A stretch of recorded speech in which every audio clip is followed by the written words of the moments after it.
Shalom saudara-saudaraku yang dikasih oleh Tuhan, apa kabar semuanya? Saya selalu berharap Bapak Ibu saudara-saudara semuanya dalam keadaan yang sehat dan selalu baik. Nah, mulai hari Rabu ini kita akan membahas tentang kisah hidup para tokoh Alkitab. Memang mereka hidup di zaman yang relatif berbeda dengan kita. Namun melalui kisah mereka kita bisa merefleksikannya untuk hidup kita di zaman sekarang. Jadi apa yang bisa kita pelajari dari kehidupan mereka?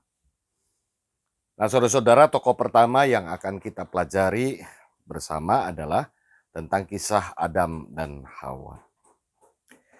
Nah, kisah tentang Adam dan Hawa dapat kita baca dari kitab Kejadian, mulai dari pasal 1 sampai seterusnya. Nah, disebutkan oleh Alkitab bahwa mereka adalah manusia pertama yang terdiri dari laki-laki dan perempuan yang Tuhan ciptakan, yang diberi nama Adam dan Hawa. Jadi memang dua jenis ya, saudara-saudara, tidak ada jenis yang lain. Tuhan menciptakan laki-laki dan perempuan.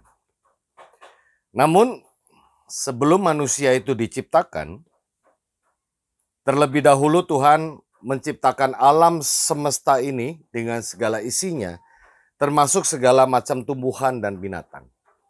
Lalu mereka diberkati oleh Tuhan, dan setelah semua yang Tuhan ciptakan itu dipandang baik, artinya setelah semuanya yang diciptakan Tuhan itu dipandang baik, maka barulah Tuhan menciptakan manusia. Nah, kalau kita membaca Kejadian 1 ayatnya yang ke-27. Ya. Maka Allah menciptakan manusia itu menurut gambarnya. Menurut gambar Allah diciptakannya dia, laki-laki dan perempuan, diciptakannya mereka. Jadi manusia diciptakan Tuhan begitu istimewa dibandingkan ciptaan Allah yang lain. Nah, letak keistimewaan itu adalah pada hakikat manusia. Disebutkan di sini bahwa segambar dengan Allah, atau dalam bahasa lain imago Dei. Manusia itu adalah imago Dei. Nah, imago Dei ini menunjukkan bahwa manusia adalah puncak ciptaan Tuhan. Ia lebih mulia dibandingkan ciptaan Allah yang lain. Nah, pemazmur menggambarkan tentang imago Dei atau gambar Allah ini seperti yang diungkapkan pada Mazmur 8 ayat 5 dan 6. Saya akan bacakan. Apakah manusia sehingga engkau mengingatnya? Apakah anak manusia sehingga engkau mengindahkannya? Namun engkau telah membuatnya hampir sama seperti Allah dan telah memahkotainya dengan kemuliaan dan hormat. Tuhan memahkotai manusia dengan kemuliaan dan hormat. Dan sebagai tandanya, Tuhan memberikannya kuasa atau otoritas. Kejadian 1 ayatnya yang ke-26. Berfirmanlah Allah, baiklah kita menjadikan manusia menurut gambar dan rupa kita, supaya mereka berkuasa atas ikan-ikan di laut dan burung-burung di udara, dan atas ternak dan atas semua bumi, atas seluruh bumi, dan atas segala binatang melata yang merayap di bumi. Nah, kuasa yang Tuhan berikan itu adalah mandat dari Tuhan kepada manusia. Agar dengan otoritas yang Tuhan berikan itu manusia bisa mengelola dan mendayagunakan seluruh ciptaan Allah yang lain itu untuk menunjang kehidupannya. Jadi setelah semua sarana dibuat oleh Tuhan, barulah Tuhan menciptakan manusia dan manusia diberi tugas untuk mengelola dan mendayagunakan semua yang ada itu untuk kehidupan manusia.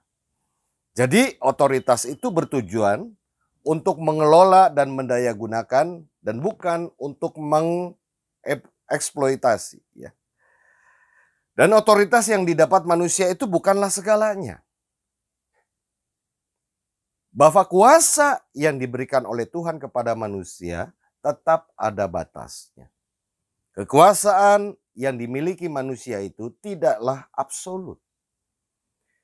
Nah, dari mana pengertian tidak absolut kuasa manusia itu? Ini keterbatasan manusia itu ada dua hal. Yang pertama, saudara-saudara, kalau kita membaca Kejadian 2 ayatnya yang ke-7 ya.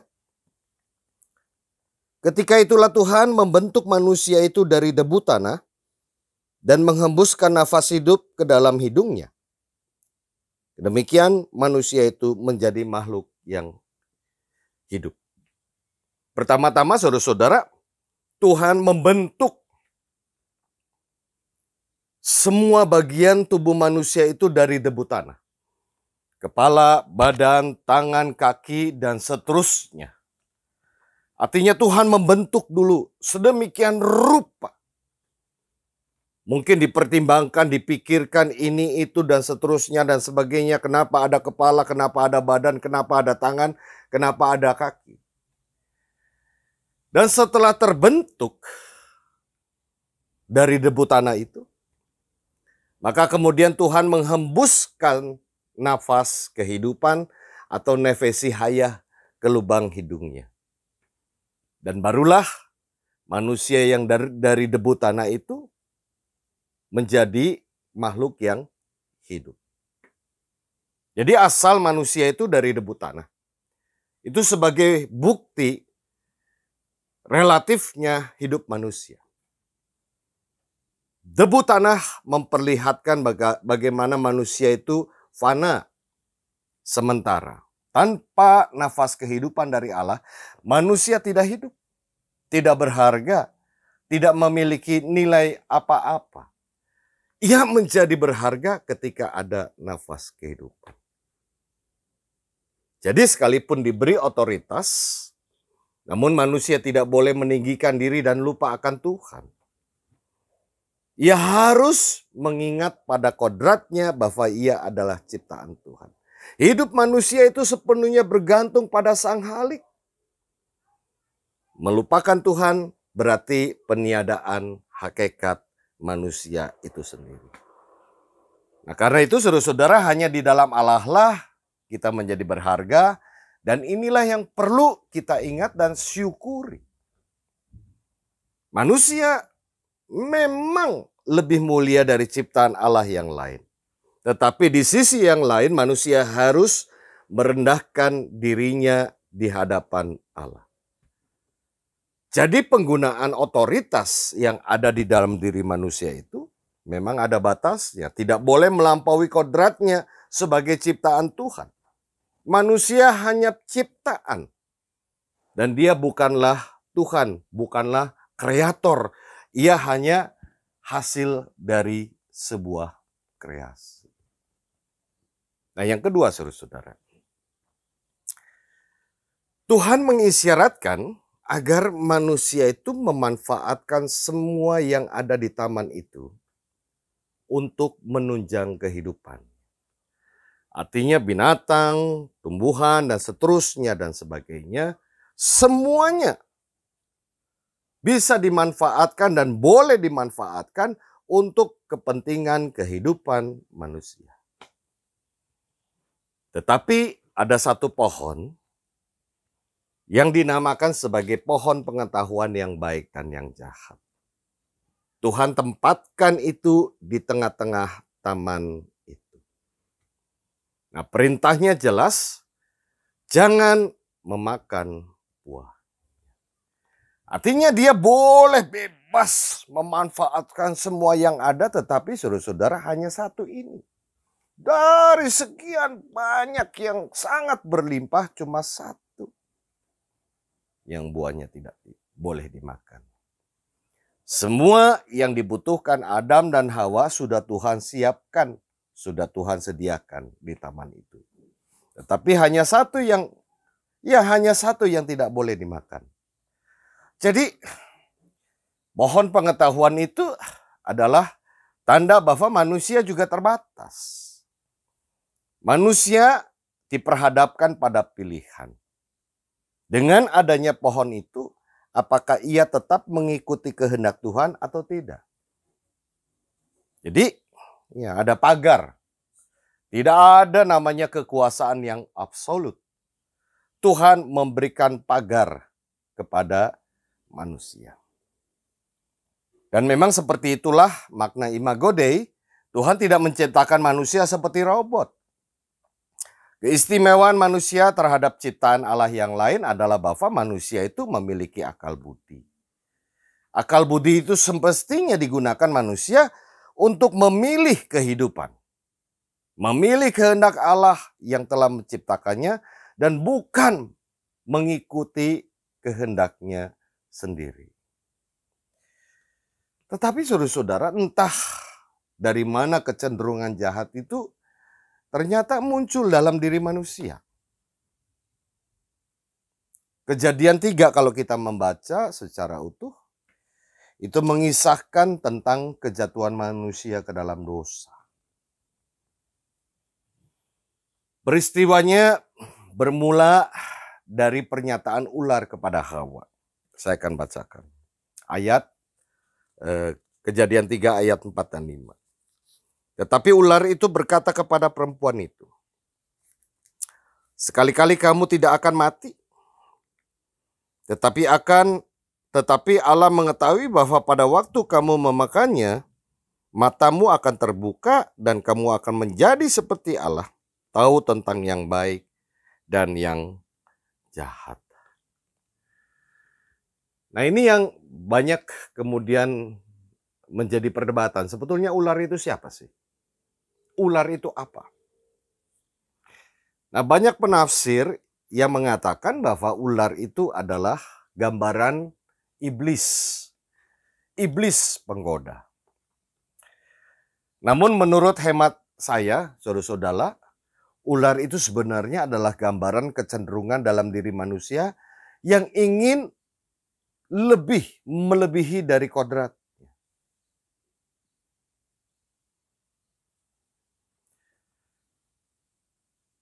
Dari manakah kecenderungan jahat itu? Bukankah manusia diciptakan begitu sempurna? Bukankah manusia diciptakan sebagai imago Dei yang memiliki kemuliaan dan hormat seperti Allah? Bukan Allah ya. Memiliki kemuliaan dan hormat seperti Allah. Lalu dari mana kecenderungan jahat itu? Nah, Bapak Ibu saudara-saudara yang dikasih oleh Tuhan. Memang benar bahwa manusia diciptakan oleh Allah itu begitu istimewa dan sempurna. Namun seperti yang sudah saya sebutkan bahwa Tuhan juga menciptakan manusia tidak seperti robot. Manusia ini memiliki akal budi. Melalui akal budi inilah manusia diberikan kehendak bebas untuk memilih atas hidupnya sendiri. Apakah tetap di jalan Tuhan atau mengikuti kehendaknya sendiri. Nah, mestinya saudara-saudara, Allah yang telah menciptakan manusia begitu rupa, begitu istimewa sebagai imago Dei, pilihan manusia adalah mengikuti kehendak Tuhan, mengindahkan perintah Tuhan. Dan mengikuti kehendak Tuhan adalah keinginan, kerinduan, satu dorongan yang muncul sebagai rasa syukur. Namun ternyata saudara-saudara, manusia lebih memilih kehendaknya sendiri. Ia ingin menjadi seperti Allah. Ciptaan yang ingin menjadi sang pencipta. Loh, Pak, bukankah ini gara-gara ular? Tidak, saudara. Kalau seandainya dalam diri ia memiliki kekuatan, bahwa ia ingin mengindahkan kehendak Tuhan, maka sebesar apapun godaan, ia bisa menghadapi. Tetapi Ketika manusia lebih memilih kehendaknya sendiri, ia ingin menjadi seperti Allah. Ciptaan yang ingin menjadi sang pencipta, inilah sebenarnya dosa manusia. Yakni keinginan melampaui kodratnya sebagai manusia. Nah, kini pertanyaannya saudara-saudara, lalu pelajaran apa yang bisa didapat dari kisah Adam dan Hawa ini? Paling tidak ada dua hal yang bisa saya ungkapkan untuk bisa kita renungkan bersama-sama. Yang pertama-tama, Bapak Ibu Saudara-saudara, kita harus bersyukur bahwa kita hidup itu karena semata-mata Tuhan. Karena anugerah, karena pemberian Tuhan. Tuhanlah yang telah memberikan nafas kehidupan kepada kita, sehingga kita menjadi makhluk yang istimewa, yang sempurna. Hidup ini adalah anugerah yang harus kita isi dengan selalu belajar mengikuti kehendak Tuhan. Dan yang kedua, saudara-saudara, Tuhan telah memberikan anugerah keselamatan kepada setiap orang. Anda dan saya telah mendapatkan anugerah keselamatan dari Yesus Kristus di kayu salib. Keselamatan itu membawa kita kembali ke titik nol kehidupan. Artinya, kita segala dosa telah dihapuskan, kutuk dosa telah dihapuskan. Tuhan menyediakan tempat yang luar biasa untuk kita bersamanya di kehidupan kekal nanti. Nah, mestinya saudara-saudara, keselamatan yang kita miliki itu membuat kita memilih untuk bersyukur atas anugerah Tuhan dengan mengisi kehidupan ini yang berpadanan dengan kehendak-Nya. Agar kita tidak melakukan kesalahan yang sama seperti yang pernah dibuat oleh Adam dan Hawa. Bahwa keselamatan sebagai anugerah itu, ya kita sendiri punya pilihan. Apakah kita mensyukuri anugerah itu atau tidak mensyukuri? Itu diserahkan kepada kita, tetapi belajar dari kehidupan Adam dan Hawa. Yang tidak mau bersyukur malah dengan kehendaknya sendiri ingin melampaui kodratnya. Saya pikir kita tidak boleh melakukan hal yang sama seperti yang pernah dilakukan oleh Adam dan Hawa. Sebaiknya keselamatan yang telah Tuhan berikan kita jaga, kita pelihara, dan mari kita isi hidup dengan selalu takut akan Tuhan, mengikuti segala kehendak-Nya, agar kehidupan kita lebih baik ke depan. Nah, Bapak Ibu Saudara-saudara, demikian pembahasan kita kali ini. Semoga bermanfaat bagi kita semua. Mari kita berdoa.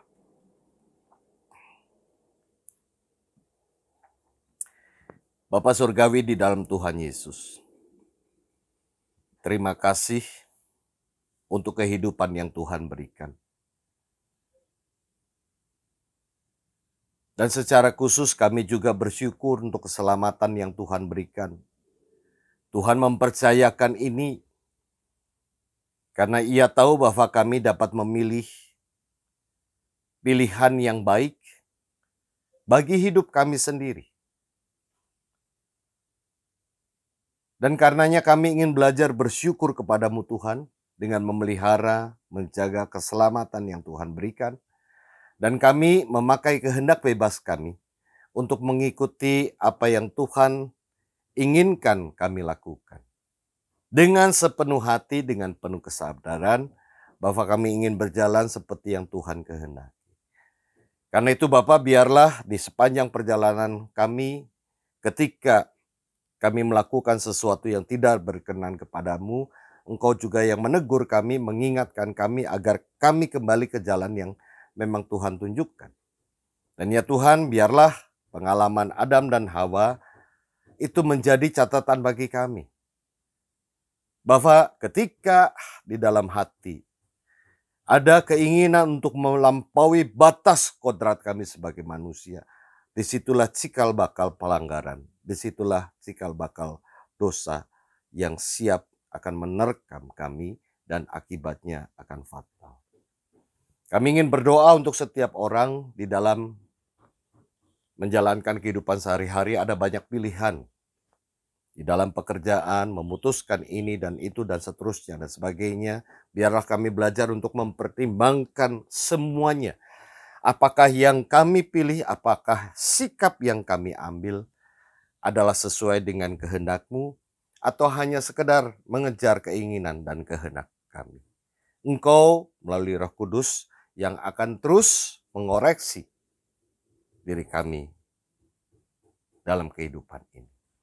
Terima kasih Bapa, kami berdoa untuk setiap orang dimanapun mereka berada, dalam pergumulan mereka Tuhan hadir, yang menolong, memberikan jalan keluar, bagi mereka yang sakit Tuhan juga berkati, berikanlah karunia kesembuhan melalui obat-obatan, perawatan, dan terutama dari cinta kasih keluarga.